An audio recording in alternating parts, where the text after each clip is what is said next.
துபாயில் வாகன ஓட்டிகளுக்கு ஒரு முக்கியமான போக்குவரத்து அப்டேட் வெளியாகியுள்ளது. Ministry of energy and infrastructure வெளியிட்ட அதிகாரப்பூர்வ அறிவிப்பில் அல்தைப் ரோடு பிரிட்ஜ் 7 தற்காலிகமாக இரவு நேரங்களில் மூடப்பட உள்ளது. இந்த பாலம் எமிரேட்ஸ் ரோடு பகுதியில் அமைந்துள்ளது. கட்டமைப்பு மேம்பாட்டு பணிகளை பாதுகாப்பாக மேற்கொள்ளும் வகையில் இந்த நடவடிக்கை எடுக்கப்பட்டுள்ளதாக அதிகாரிகள் தெரிவிக்கின்றனர். இந்த பாலம் மூடல் 2 கட்டங்களாக நடைபெறும். முதல் கட்டம் பிப்ரவரி 14 முதல் 15 வரை நள்ளிரவு 12 மணி முதல் காலை 8 மணி வரை. இரண்டாம் கட்டம் பிப்ரவரி 16 முதல் 17 வரை, அதே நேரத்தில் நள்ளிரவு 12 மணி முதல் காலை 8 மணி வரை. இந்த நேரங்களில் பிரிட்ஜ் 7 வழியாக போக்குவரத்து முற்றிலும் நிறுத்தப்படும். அதனால் அந்த பகுதிக்கு செல்லும் வாகன ஓட்டிகள் மாற்று வழிகளை பயன்படுத்துமாறு அறிவுறுத்தப்பட்டுள்ளனர்.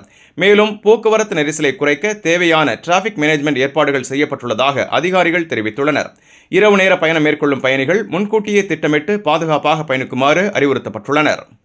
இந்த செய்தி உங்களுக்கு பயனுள்ளதா இருந்தா வீடியோவை லைக் பண்ணுங்க, உங்க கருத்தை கமெண்ட்ல பதிவு பண்ணுங்க. மேலும் வளைகுடா மற்றும் உலக செய்திகளை உடனுக்குடன் பெற Gulf 360 நியூஸின் தமிழ் சேனலை சப்ஸ்கிரைப் பண்ண மறந்துடாதீங்க.